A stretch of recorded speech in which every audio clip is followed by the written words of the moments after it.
महाशिव पुराण श्री कोटिरुद्र संहिता 42वां अध्याय। ब्रह्मा, विष्णु, रुद्र एवं शिव के स्वरूपों का वर्णन।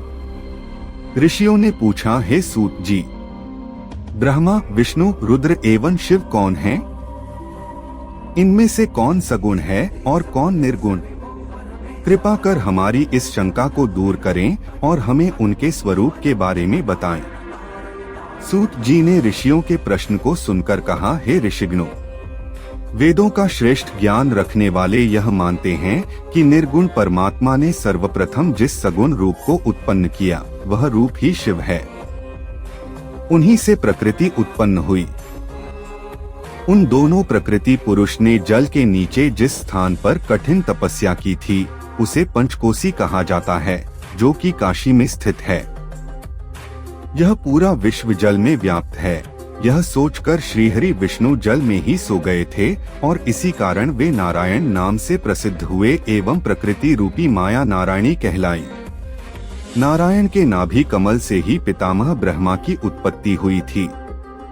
ब्रह्मा के उत्पन्न होने पर उन्होंने अपने को पैदा करने वाले के विषय में जानने के लिए घोर तप किया। तत्पश्चात उन्हें विष्णु जी के दर्शन हुए। तब ब्रह्मा और विष्णु दोनों में किसी बात को लेकर विवाद हो गया। इस विवाद को शांत करने के लिए महादेव प्रकट हुए। तब लोकहित के लिए भगवान शिव पुनः ब्रह्मा जी के ललाट से प्रकट हुए और रुद्र के नाम से विख्यात हुए। इसलिए सगुण और निर्गुण शिव में कोई अंतर नहीं है।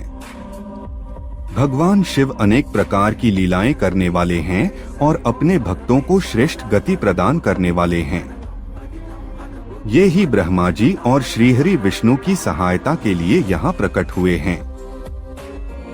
सभी देवता भगवान शिव की भक्ति और पूजा करते हैं।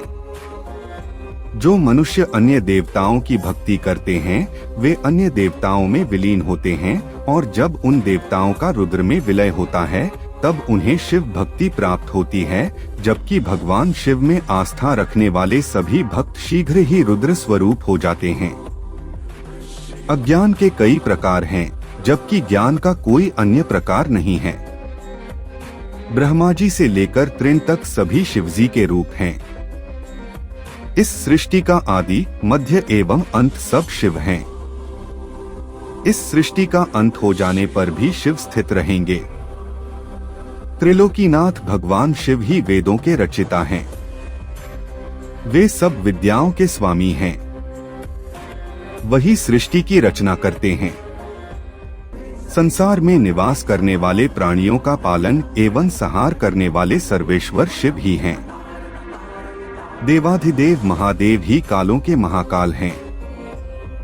वे सब कुछ अपनी इच्छा के अनुसार करते हैं। कल्याणकारी भगवान शिव अनेक रूप होते हुए भी एक रूप ही हैं। यह उत्तम शिवज्ञान तत्वतः बताया गया है और इसे ज्ञानी मनुष्य ही जान सकते हैं। हे मुनियो, इस प्रकार मैंने आपको देवाधिदेव त्रिलोकीनाथ भगवान शिव का तत्वज्ञान सुना दिया है। इस तत्वज्ञान को सुनने अथवा पढ़ने से सभी पापों से छूटकर मोक्ष की प्राप्ति होती है।